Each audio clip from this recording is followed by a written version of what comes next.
வணக்கம் ஜோதிட நண்பர்களே. ஏற்கனவே ராசியை பற்றின முழு விவரங்களையும் பார்த்தாச்சு.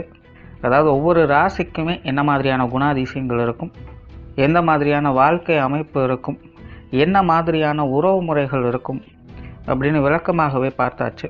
அதே போல் லக்ன விவரங்களையும் பார்த்தாச்சு. ராசி அமைப்பை போலவே லக்னத்திற்கும் ஒவ்வொரு விஷயங்களும் எப்படி இருக்கும் அப்படின்னு தனித்தனியாகவே சொல்லியிருக்கும். பார்க்காதவங்க டிஸ்கிரிப்ஷனில் லிங்க் இருக்கும், செக் பண்ணி பாருங்கள். இனி ராசி மற்றும் லக்னம் இது ரெண்டும் சேர்ந்த அமைப்பு எப்படி இருக்கும் அப்படிங்கிறத பற்றி பார்க்க போகிறோம். ஒரு குறிப்பிட்ட லக்னம் மற்றும் ராசியாக ஒரு மனிதருக்கு அமைந்து வரும் பொழுது அவங்களுக்கு என்ன மாதிரியான விஷயங்கள் இருக்கும் அப்படிங்கிறத பற்றி சில விளக்கங்களை ஜோதிடத்தில் பொதுவாக சொல்ல முடியும். இனி அந்த விஷயங்களை பற்றி தொடர்ச்சியாக பார்க்கலாம். பதிவை பார்க்குறதுக்கு முன்னாடி ஒரு சில விஷயங்களை கவனத்தில் வச்சுக்கோங்க. எப்பவும் சொல்லக்கூடிய விஷயங்கள் தான். இங்கு சொல்லக்கூடிய விஷயங்கள் முழுமையாக உங்களுக்கு பொருந்தணுங்கிற அவசியம் கிடையாது. ஏன்னா ஒரு மனிதனை பற்றி அவங்களுடைய சுய ஜாதகம் மட்டும்தான் முழுமையான விஷயங்களை சொல்ல முடியும். மற்ற விஷயங்கள் எல்லாமே ஒரு பொதுவான அமைப்பு கொண்டது தான். இங்கு சொல்லக்கூடிய விஷயங்களை நீங்கள் கிராஸ் பண்ணி வருவீங்க. உங்களுடைய வாழ்க்கையில் சில அனுபவங்களாகவும் உணர்வுபூர்வமான விஷயங்களாகவும் பெற முடியும். அதே போல் ராசி முக்கியமாக இல்லை லக்னம் முக்கியமாக அப்படின்னாலும் குழப்பிக்க வேண்டாம். ராசி லக்னம் அப்படிங்கிறதெல்லாம் பார்த்திங்கன்னா ஒரு சில ஐடென்டிட்டி மட்டும்தான். ஜோதிட பலன்கள் எடுக்கிறதுக்காக பொதுவாக தெரிஞ்சிக்க வேண்டிய சில விஷயங்கள் அவ்வளோதான். மற்றபடி 9 கிரகங்கள் 12 கட்டம் 27 நட்சத்திரங்கள் கொண்ட ஒரு அமைப்பு தான் நமக்கு முழுமையாக முக்கியம். அதுதான் ஒவ்வொரு செகண்டும் நமக்கு தேவையான எல்லா விஷயங்களையும் தீர்மானிக்கிறது. அதனால் ராசி முக்கியமாக இல்லை லக்னம் முக்கியமாக அப்படின்னாலும் குழப்பிக்காதீங்க. நம்ம யாருன்னு கேட்டால் நம்மளுடைய பேரை எப்படி ஒரு அடையாளமாக சொல்கிறோமோ அந்த மாதிரி தான் நம்மளுடைய சுய ஜாதகத்திற்கு அடையாளமாக இந்த ராசியும் லக்னமும் அமைந்து வருது. மற்றபடி இங்கே எல்லாமே முக்கியம் அப்படிங்கிறத மனசில் வச்சுக்கோங்க.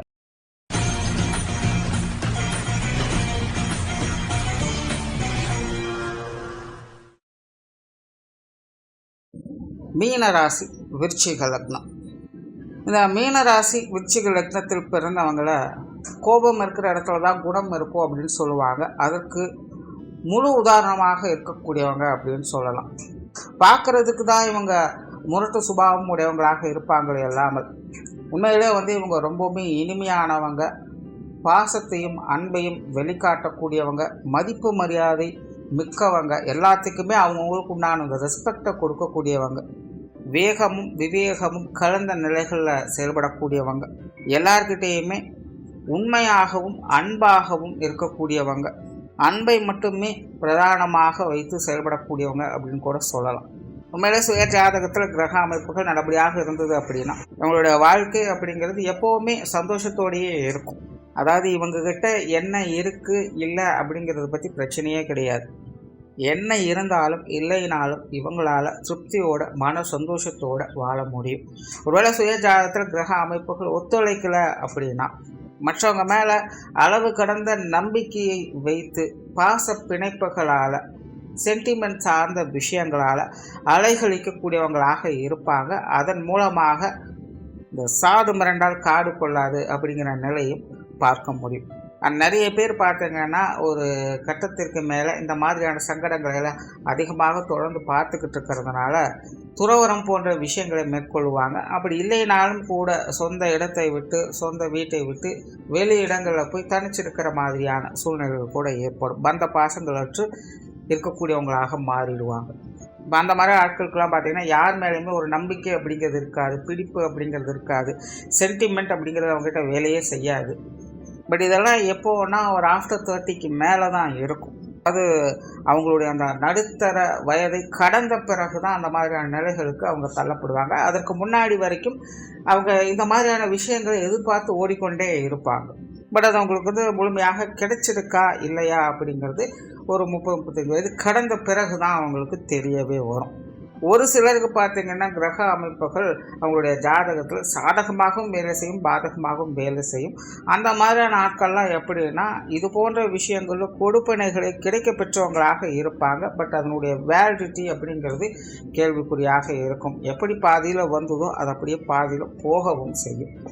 ஸோ இந்த மாதிரியான ஆட்கள்லாம் பார்த்தீங்கன்னா அவங்களுடைய வாழ்க்கையில் நடந்த நல்ல விஷயங்களை நினைத்து கொண்டே அவங்களோட மிச்சம் மீது இருக்கிற வாழ்க்கையை கழித்து கொண்டு வருவாங்க. ஸோ எப்படி பார்த்தாலும் இந்த மீன ராசி விருச்சிக லக்னத்தில் பிறந்தவங்க ரொம்பவுமே ஒரு சென்டிமெண்ட் பிரியர்கள் தான்.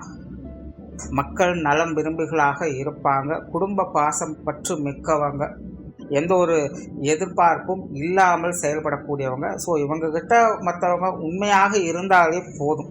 இவங்க காலத்திற்கும் அவங்கக்கிட்ட அடிமையாக இருப்பதற்கும் இவங்க தயங்க மாட்டாங்க. பட் மற்றவங்க தன்னை ஏமாத்துறாங்க, அவங்களுடைய ஆதாயத்தை தான் அவங்க எடுத்துக்கிறாங்க அப்படிங்கிற மாதிரியெல்லாம் அவங்களுக்கு தெரிஞ்சிடுச்சு. அப்படிங்கும்பொழுது தான் அவங்களுடைய அந்த முழுமையான அந்த மூர்க்கத்தனத்தை அவங்க வெளிப்படுத்துவாங்க. இன்னும் சொல்ல போனால் இவங்க கிட்டத்தட்ட ஒரு எரிமலை மாதிரி தான். ஆப்போசிட்டில் இருக்கிறவங்க நல்லவங்களாக இருக்கிற வரைக்கும் அந்த எரிமலை அப்படிங்கிறது ஒரு சாதாரண மலை போலவே இருக்கும். ஆப்போசிட்டில் இருக்கிறவங்க ஏதாவது தேவையில்லாத வேலைகளை செஞ்சு சீண்டி விட்டுட்டாங்க அப்படின்னா அந்த எரிமலை சீரவே செய்யும். உங்களுடைய பேச்சுவார்த்தைகளில் அன்பும் கனிவும் இருக்கும். ரொம்பவுமே அக்கறையாக பேசக்கூடியவங்க தான். கடினமாக உழைக்கக்கூடியவங்க.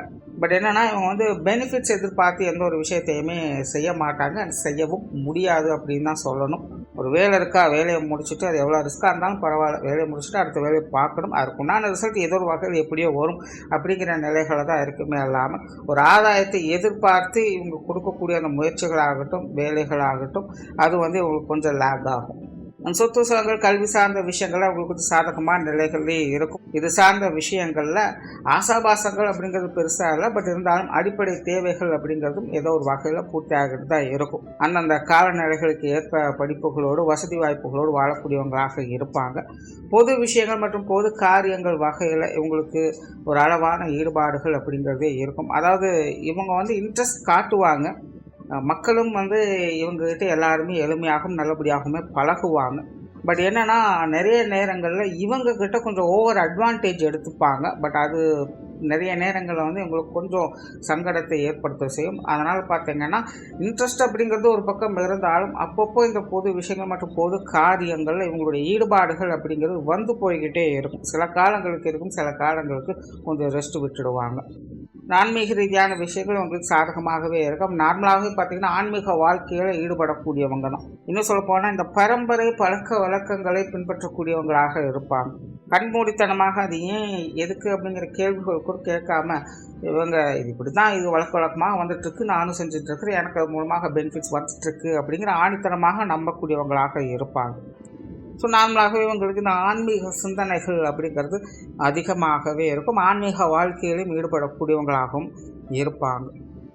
பிரயாணம் சார்ந்த விஷயங்கள் உங்களுக்கு சாதகமாகவே இருக்கும். நார்மலாகவே பிரயாண பிரியர்களாகவே இருப்பாங்க. தொலைதூர பிரயாணங்கள் அப்படிங்கிறது உங்களுக்கு கொஞ்சம் அதிகமாகவே இருக்கும். அதாவது வேலைக்காகவோ படிப்புக்காகவோ அல்லது வேறு ஏதாவது விஷயங்களுக்காக பார்த்திங்கன்னா ஒரு 20 கிலோமீட்டர் 30 கிலோமீட்டர் ட்ராவல் பண்ணுற மாதிரியான அமைப்புகள்லாம் இவங்களுக்கு அடிக்கடி ஏற்படும். ஸோ நார்மலாகவே பிரயாண பிரியர்களாகவே இவங்க இருப்பாங்க. காரியங்கள் மற்றும் செயல்பாடுகள் அப்படின்னு வரும்பொழுது இவங்க கொஞ்சம் மந்த புத்தி உடையவங்க அப்படின்னு தான் சொல்லணும். அதாவது இவங்க ஹார்ட் ஒர்க்கையோ இல்லை ஸ்மார்ட் ஒர்க்கையோ விரும்ப மாட்டாங்க. இவங்களுக்கு இந்த ரொட்டீன் ஒர்க்கு தான் ரொம்பவுமே செட் ஆகும். பட் அதே நேரம் வேலைப்பாடுகள் செயல்பாடுகள் அப்படின்னு வரும்பொழுது ஒரு மாதிரியான ஆழ்ந்த சிந்தனைகளில் மூழ்கி இருக்கக்கூடியவங்க கொஞ்சம் டிஃப்ரெண்ட்டாக எதையாவது ஒன்று செய்யணும் அப்படின்னு எதிர்பார்ப்பாங்க. ஸோ அதனாலேயே பார்த்திங்கன்னா இவங்களுடைய வேலைப்பாடுகள் பெரும்பாலும் பார்த்திங்கன்னா அந்த டைமுக்கு இருக்கிறது இல்லை. கிட்டத்தட்ட இவங்களுடைய செயல்பாடுகள் காரியங்கள் அப்படிங்கிறது ஒரு ஆர்டிஸ்ட் மாதிரின்னு வச்சுக்கோங்களேன். அவங்களுடைய படைப்புகள் அப்படிங்கிறது அவங்க நினைக்கும் போது மட்டும்தான் முடியும். அந்த மாதிரி தான் இருக்கும். குடும்ப வாழ்க்கை அப்படிங்கிறது பெரும்பாலும் இவங்களுக்கு சாதகமான நிலைகளே இருக்கும். குடும்ப விஷயங்கள் காரியங்களில் ஒரு நல்ல முனைப்போடு வேலை செய்யக்கூடியவங்களாக இருப்பாங்க. குடும்ப காரியங்களை பூர்த்தி செய்யக்கூடியவங்களாகவும் இருப்பாங்க.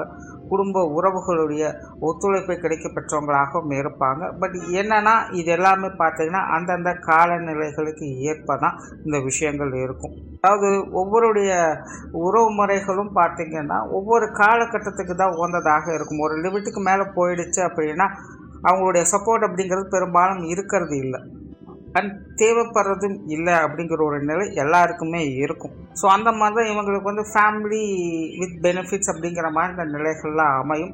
ஸோ பெற்றோருடைய அரவணைப்பு அப்படிங்கிறது ஒரு காலகட்டத்தில் இருக்கும். அந்த உடன்பிறப்புடைய சப்போர்ட் அப்படிங்கிறதுலாம் ஒரு காலகட்டத்தில் இருக்கும். பட் அதெல்லாம் பார்த்திங்கன்னா திருமண வாழ்க்கைக்கு பிறகு அப்படியே கொஞ்சம் மாற செய்யும். ஆனால் அதற்கு பிறகு பார்த்திங்கன்னா வாழ்க்கை துணையோட சப்போர்ட் அப்படிங்கிறது இருக்கும், குழந்தைகளுடைய சப்போர்ட் அப்படிங்கிறது இருக்கும். ஆனால் ஒரு கட்டத்தில் பார்த்திங்கன்னா குழந்தைகளோட சப்போர்ட் அப்படிங்கிறதா இருக்கும், வாழ்க்கை துணையோட சப்போர்ட் அப்படிங்கிறது இருக்காது. இல்லைன்னா இவங்களுடைய விஷயங்களுக்குள்ளே கான்ட்ரவர்சியான நிலைகளை ஏற்படுத்தும். அந்த நண்பர்கள் உறவினர்களுடைய நிலைகள் கூட கிட்டத்தட்ட அப்படி தான். ஒரு கட்டத்தில் உறவினர்களுடைய சப்போர்ட் அப்படிங்கிறது ஃபுல்லாக இருக்கும், அந்த நேரத்தில் ஃப்ரெண்ட்ஸோட சப்போர்ட் அப்படிங்கிறது இருக்காது. ஒரு கட்டத்தில் பார்த்திங்கன்னா ஃப்ரெண்ட்ஸ் நல்லா இருப்பாங்க, அந்த டைமில் ரிலேட்டிவ்ஸோட சப்போர்ட் அப்படிங்கிறது பெருசாக கை கொடுக்காது. ஸோ இந்த மாதிரி குடும்ப உறவுகள் அப்படின்னு வரும்போது பெரும்பாலும் பார்த்திங்கன்னா எல்லாமே வந்து ஒரு கலவையான நிலைகளுக்கு ஏற்ற மாதிரி அந்தந்த காலநிலைகளுக்கு ஏற்ற மாதிரி தான் அது தொடர்ந்து வேலை செஞ்சுக்கிட்டே இருக்கும். திருமண வாழ்க்கையை பொறுத்த வரைக்கும் இவங்களுக்கு கொஞ்சம் சாதகமான நிலைகளே இருக்கும் அப்படின்னு சொல்லலாம். நார்மலாகவே இவங்க வந்து இந்த காதல் சார்ந்த விஷயங்கள் அதிக ஈடுபாடுகளை காட்டக்கூடியவங்க. நிறைய பேருக்கு இந்த காதல் திருமணங்கள் அப்படிங்கிறது கைகூடவும் செய்யும். உண்மையிலே இவங்கெல்லாம் பார்த்திங்கன்னா பெரும்பாலும் இந்த திருமணத்துக்கு பிறகு தான் குடும்ப வாழ்க்கையை அனுபவிக்க பெற்றவங்களாகவே இருப்பாங்க. ஸோ அந்த வகையில் வாழ்க்கை துணை சார்ந்த விஷயங்கள், குழந்தைகள் சார்ந்த விஷயங்கள் அவங்களுக்கு பெரும்பாலும் சாதகமாகவே இருக்கும். இன்னும் கிளியராக சொல்ல போனால் இவங்களுக்கு குழந்தைகள் மேலே ஒரு அளவு கடந்த பாசம், பிரியம் அப்படிங்கிறது இனம் புரியாத வகையில் இருக்கவே செய்யும். எல்லாருக்கிட்டையுமே அன்பாகவும் எளிமையாகவும் பழகி வருவாங்க. முழு அன்பையும் வெளிப்படுத்தக்கூடிய தன்மை அப்படிங்கிறது இருக்கும். ஸோ சுய ஜாதகத்தில் சுப கிரகங்களுடைய அனுகிரகம் பெற்றிருந்தாங்க அப்படின்னா நல்ல ஒரு வாழ்க்கை துணை பெற்று, நல்ல குழந்தைகளை பெற்று, நல்ல மன நிறைவான வாழ்க்கையை பெறக்கூடிய அமைப்புகள் அப்படிங்கிறது இருக்கும். அப்படி இல்லாத பட்சத்தில் இந்த கணவன் மனைவி உறவுகள், குழந்தைகள் சார்ந்த விஷயங்கள்லாம் பார்த்தீங்கன்னா ஒரு சாதகமான நிலைகள் இருந்தாலும் கூட அதையெல்லாம் முழுமையாக அனுபவிக்க முடியாதபடி ஏதாவது ஒரு தொல்லைகள், பிரச்சனைகள் அப்படிங்கிறது வந்து போய்கிட்டே இருக்கும். அதாவது இதெல்லாம் பார்த்திங்கன்னா பெரும்பாலும் ஒரு தடைகளாகவும் தடங்கல்களாகவுமே வேலை செஞ்சுக்கிட்டு இருக்கும். ஆனால் அதே நேரம் மன ரீதியாக ரொம்பவுமே பொறுமை, கட்டுப்பாடு அப்படிங்கிறதும் தேவைப்படக்கூடியதாக இருக்கும். ஸோ இந்த விஷயங்களை பொறுத்த வரைக்கும் இவங்களுக்கு இந்த சுய ஜாதகம் அப்படிங்கிறது ரொம்ப ரொம்ப முக்கியம். ஸோ ஒரு சிலருக்கு சுய ஜாதகத்தில் சுப கிரகங்களுடைய அனுகிரகங்கள் அப்படிங்கிறது நல்லபடியாகவே இருக்கும், அவங்களுக்கு பெருசாக எந்த ஒரு பிரச்சனையும் கிடையாது. ஒரு சிலருக்கு மட்டும் இந்த அசுப கிரகங்களுடைய தாக்கங்கள் அப்படிங்கிறது கொஞ்சம் அதிகமாகவே இருக்கும். ஸோ அவங்க மட்டும்தான் கொஞ்சம் கவனமாக இருக்க வேண்டும். அதாவது மன ரீதியாக தேவையில்லாத மன சஞ்சலங்களுக்கு ஆட்பட்டு வருவாங்க. ஸோ அந்த மாதிரியான நபர்கள் மட்டும் கொஞ்சம் அனுசரித்து போக வேண்டியதாக இருக்கும் எல்லா விஷயங்களுக்குமே. ஆனால் ஒரு சிலருக்கு பார்த்திங்கன்னா பாசிட்டிவ் அண்ட் நெகட்டிவ் ரெண்டுமே கலந்த நிலைகளில் தான் வேலை செய்யும். ஸோ அவங்களுடைய நிலைகள் பார்த்திங்கன்னா எதையுமே மெல்லவும் முடியல, முழுங்கவும் முடியல அப்படிங்கிற ஒரு நிலைகள் தான் இருக்கும். பிரச்சனைகள் அப்படிங்கிறது இருக்குது, அதுக்காக விட்டு விலகவும் முடியல, பட் அதுக்காக சேர்த்து பக்கத்தில் வச்சுக்கவும் முடியல அப்படிங்கிற நிலைகளே அவங்களுடைய வாழ்க்கை காலம் அப்படிங்கிறது போய்கிட்டு இருக்கும். ஸோ ஓவராலாக இந்த மீன ராசி விருச்சிக லக்னத்தில் பிறந்தவங்க சுய ஜாதகம் நல்லபடியாக இருந்தது அப்படின்னா இவங்களுடைய வாழ்க்கை மன நிறைவோடு, மதிப்பு மரியாதையோடு, சந்தோஷமான நிலைகளில் போய்கொண்டு இருக்கும். அப்படி இல்லாத பட்சத்தில் அது சார்ந்த விஷயங்களுக்குள்ள இவங்க உழண்டு கொண்டே இருப்பாங்க. அதாவது அது சார்ந்த விஷயங்கள்ல இவங்களுக்கு அனுபவங்கள் அப்படிங்கிறது ஏற்படும், பட் அதை வந்து பர்சனலாக யூஸ் பண்ணிக்க முடியாது. நன்றி, வணக்கம், வாழ்க வளமுடன்.